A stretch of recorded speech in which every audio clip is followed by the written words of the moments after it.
Ngomong-ngomong tidur, kenapa bapak-bapak kalau misalnya bangun tidur, dia kan bisa bangun tidur nih, terus dia gini, terus dia berdiri, dia duduk di samping kasur, terus dia kayak gini nih.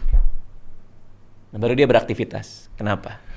Kenapa nggak kayak misalnya anak muda kan kayak bangun tidur, gitu. Bapak-bapak tuh kayak, gitu.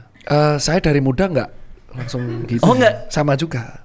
Oh, Jadi kenapa bapak-bapak seperti itu sebenarnya istilah orang awamnya kan mengumpulkan nyawa. nah iya. Bukan, tapi Oh, bukan. istilah awalnya itu sebenarnya ketika kita tidur, kita kan tiduran itu ada yang namanya gravitasi ya Bang. Oke. Perubahan tekanan darah dikarenakan postur atau perubahan postur tubuh disebut atau hipo atau hipertensi ortostatik.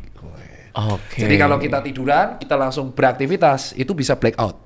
Karena kita dari tidur, pembuluh darah kita kan tiduran gini kan, gravitasi, terus kita langsung berdiri.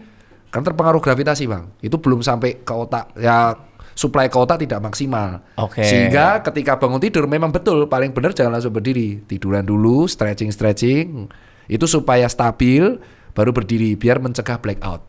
Karena Oke. semakin kita tua, apa yang berpengaruh? Elastisitas pembuluh darah, terutama pembuluh darah vena.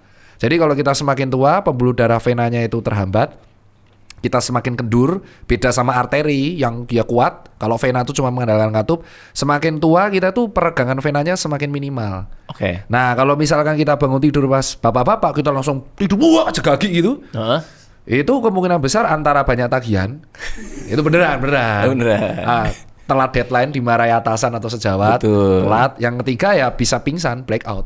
Oke, itu yang paling parah kan? Blackout. Aneh juga ya kalau dia baru bangun tidur terus dia gini kayak kan kayak Ya kenapa ditanya tadi Bang? ya enggak kan ya misalnya kan gitu maksudnya gitu. Pernah nggak kayak gini deh, kayak habis duduk lama, Heeh. duduk lama kayak misal duduk-duduk aja, santai ngopi teras, terus langsung berdiri, terus Iya, hitam kan atau Iya. kunang-kunang. ya kunang-kunang itu karena ortostatik. Jadi Oh. dari pembuluh darah venanya telat nyampenya. Itu biasa terjadi semakin berumur semakin kayak gitu. Makanya buat para lansia 55 tahun ke atas itu kadang ada yang duduk pelan-pelan karena memang dia belum terlatih. Dan yang ngebuat pembuluh darah vena itu stable adalah angkat beban. Jadi otot-ototnya itu bisa memacu kontraksi sehingga angkat bebannya bagus. Biar pembuluh darah venanya bisa menyalurkan darahnya secara lancar.